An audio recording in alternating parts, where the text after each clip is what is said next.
Bagaimana mematahkan New World Order Amerika dan sekutunya, lalu memutus juga BRI atau obor Tiongkok agar Indonesia bisa berdiri sejajar dengan Amerika dan Tiongkok di tahun 2045. Indonesia emas, Indonesia 100 tahun. Kita tahu Tiongkok memang menarget negara yang dihutanginya adalah negara yang pasti tidak bisa bayar hutangnya. Namun saat ini banyak negara yang mulai menyadari dan mulai melakukan perjanjian ulang dengan Tiongkok. Salah satunya adalah Nigeria. Kaum oposisi Nigeria memberikan petisi untuk pemerintah melakukan perjanjian ulang dengan Tiongkok. Saat ini, pejabat Nigeria yang berkuasa mulai menyetop proyek-proyek dengan Tiongkok dan juga mempertanyakan kebijakan pejabat lama akan pinjaman Tiongkok tersebut. Tiongkok bakal di-kick out dari Nigeria sepertinya. Di Afghanistan, pinjaman Tiongkok menggunung dan pemerintah sekarang tidak mau lagi terjebak dengan pinjaman hutang. Taliban melawan, tidak mau membayar hutang dengan tegas, tidak setuju membayar hutang pemerintah lama. Titik. Negara Eropa Timur, Rumania, Slovenia, Lituania, Kroasia, dan Republik Ceko mau menghentikan seluruh proyek BRI dan menutup investasi baru Tiongkok di semua wilayah mereka. Walaupun secara teknis negara-negara ini masih merupakan bagian dari BRI, tetapi kebanyakan mereka sudah mulai cemas akan beratnya membayar bunga dan cicilan untuk proyek yang tidak terlalu meningkatkan GDP nasional negara-negara tersebut. Hampir tidak memberikan dampak pertumbuhan ekonomi. Beda dengan India. India tidak ambil BRI sama sekali. Narendra Modi memang anti Tiongkok, lebih karena ideologi. Memakai strategi tax amnesty yang berhasil membangun India strategi tersebut. Growth ke DGP India sangat terasa sekali positifnya. Dengan berhentinya banyak proyek strategis, pembiayaan berdasarkan uang pinjaman Tiongkok ternyata backfire buat Tiongkok. Tiongkok kelebihan uang yang dicetak berdasarkan project atau printing money berdasarkan barang produksi. Projectnya berkurang, produknya tidak terserap, dan ini mengakibatkan inflasi di dalam negeri Tiongkok meningkat naik. Repayment pembayaran negara-negara yang menunda pembayaran, juga negara-negara yang menegosiasi hutang, menahan proyek Tiongkok di banyak negara, bite back Tiongkok saat ini, pukul balik Tiongkok, malah merugi. Efek BRI yang dilawan oleh banyak negara ini ternyata membuat 27% sektor keuangan Tiongkok raport merah, yang semuanya karena proyek BRI. Jadi ke depan Indonesia harus juga melakukan strategi ulang atas hutang Tiongkok, dan bukan hanya hutang Tiongkok, tapi juga hutang-hutang dari lainnya seperti IMF. Efek selalu berhutang pada setiap tahunnya karena memang selalu minus APBN-nya. APBN adalah anggaran pendapatan negara dan belanja negara, di mana belanja negara bisa sampai 2.700 triliun.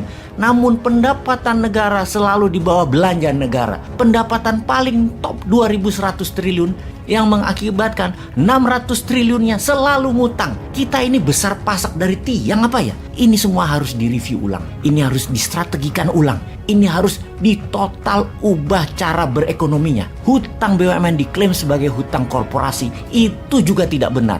Kan BUMN-nya kementerian, anggarannya dari kementerian ya APBN juga, alias uang negara juga yang dipakai. Kalau bangkrut BUMN-nya ya APBN yang menanggung. Sebaiknya akui saja hutang BUMN adalah hutang negara, sehingga jujur masyarakat bisa melihat bahwa selama ini yang dikelola keuangan negaranya selalu kekurangan uang. Kurangnya bukan 600 triliun, tapi bisa 1.000 triliun per tahun bila hutang BUMN dan rugi BUMN ikut dimasukkan. Kita semua tahu bahwa dari selisih pendapatan versus belanja negara, ternyata 50%-nya adalah buat bayar beban bunga, bukan buat nyicil pokok pinjaman yang tidak akan pernah terbayar.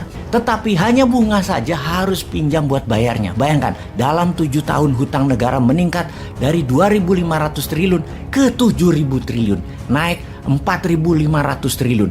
Sama dengan hutang 2 kali hutang 6 pejabat negara sebelum ini. 6 pejabat negara sebelum ini total hutangnya 2.500 triliunan. Yang sekarang ekonominya berhutang hampir 2 kalinya, yaitu hampir 5.000 triliun nambah hutangnya. Ini harus diubah. Sekali lagi, harus diubah. Sini, kasih New Mind. Dan New Mind gak pernah protes kok. Kita tuh akan mikul dur, mendem jeruk. Gak kita apa-apain, kita lunasi. Tenang. Kita lanjut ya, kita ilustrasikan sekali lagi agar paham bahwa BRI dan IMF yang sama di dalam melakukan pembiayaan tersebut adalah debt trap. Keduanya, kita detailkan ya. Ingat cerita Datuk Maringgi, Siti Nurbaya. Kita ilustrasikan sekarang. Sang datuk yang bersyahwat besar itu naksir Siti Nurbaya. Setiap hari melihat Siti Nurbaya berjalan ke pasar, Berdetak kencang jantung Datuk Maringgi melihat kecantikan dan kemolekan sang gadis. Lalu sang datuk pun mencari tahu apa yang menjadi minat orang tua Siti Nurbaya. Ternyata mereka adalah orang biasa saja yang ingin terlihat sukses dan terpandang di kampungnya. Padahal keterampilan tidak punya, pengetahuan pun tidak punya. Ini kesempatan emas bagi Datuk Maringgi. Orang tua Siti Nurbaya ditawari peluang usaha beserta modal usahanya. Uang pun mengalir. Kemakmuran keluarga mulai nampak dengan rumah menjadi mewah dan penampilan sosial orang tua Siti Nurbaya menjadi kinclong. Orang-orang pun banyak yang kagum. Padahal orang tua Siti Nurbaya tak pandai dagang dan tak pandai usaha. Sebenarnya merugi. Tak ada penjualan yang berarti, namun uang ada banyak. Uang tak dipakai usaha saja, namun untuk membeli kemewahan. Ketika saat yang ditunggu tiba, sang datuk menagih hutang kewajiban. Mereka tidak bisa membayarnya. Kalau harta diambil, malu didapat. Maka sang datuk pun ada saran, tidak ditagih asal Siti Nurbaya dijadikan istri Datuk Maringgi. Dan terpaksalah Siti Nurbaya yang cantik diambil Datuk Maringgi. Itu hanya sekilas debt trap versi novelnya Marah Rusli terbitan tahun 1922 yang kalau dikiaskan kecantikan alam Indonesia itu indah, nian, seksi dan menawan. Semoga orang tua sumber daya alam Indonesia tadi pintar bisnis dan dagang, tak berhutang dengan Datuk Maringgi. Bahkan kalau tidak waspada kejebak dua Datuk Maringgi, yang satu Maringgi bule, yang satu Maringgi oriental. Kalau sudah begini kita berharap mana ya si Samsul Bahri itu, mana sang pujaan hati Siti Nurbaya sebenarnya?